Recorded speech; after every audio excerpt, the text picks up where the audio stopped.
Warren, a big day of racing here on Saturday. Let's look at some of the trials and jump outs we had this morning. Wirram and Buffering, the Heathcote pair. Yeah, look, they work quite strongly, quite regularly, Wirram and Buffering. Michael Rod rode Buffering this morning and Mel Robert Heathcote's Foreman rode Wirram. They worked very strongly for horses not coming out of the barriers. They worked down the straight together.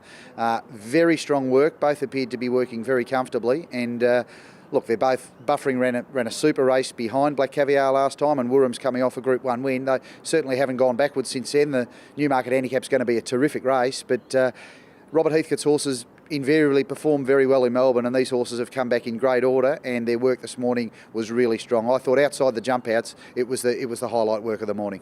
Elo was also very good and coming off a good run last time in the St George. What did you think of his work? Yeah, look, his work was very strong. He had blinkers on this morning in his work, and he worked really strongly with regular track rider Joe Agresta on, so he carries a fair bit of weight. I think just the fact that he's had that first preparation here, albeit a bit of a rushed one with Bart Cummings, but the fact that he's been able to have a spell, not a long one, but then come back, the benefit of having his second preparation with the Cummings stable and being able to start from scratch with him effectively is really showing the benefit, and he worked very well with blinkers this morning. The Australian Cup, I suppose, we've got the imports of Lucas Cranach and Americane who head the betting, but Illo is a similar bracket, being an imported horse, and his form's looking really good now. So he's going to appreciate getting out to 2,000 metres, and I'm sure he'll like being at Flemington.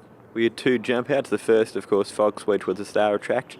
Yeah, he didn't have his blinkers on, Foxwedge. He rarely wears them in his work, but he worked very well. He just jumped and basically controlled that jump out. They didn't that jump out that Foxwedge won. They were a little bit slower than the second jump out, the Turak Toff one, but Foxwedge seemed to just work very comfortably into the jump out, whereas he wasn't asked to do too much, particularly early in the jump out, but he was strong late.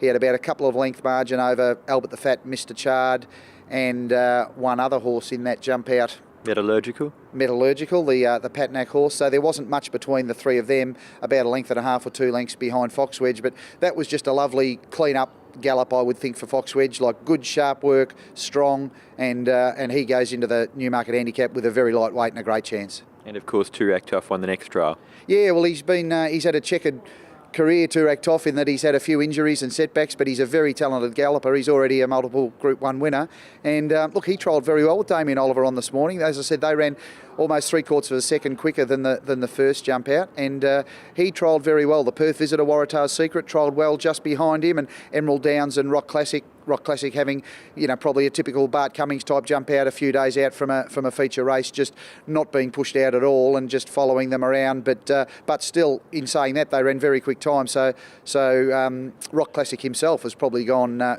quite quickly for a Cummings horse leading into a Group 1 race. But Turak Toff was very good. He was, as I said, he's a very talented galloper. We know that, and he looks in good shape.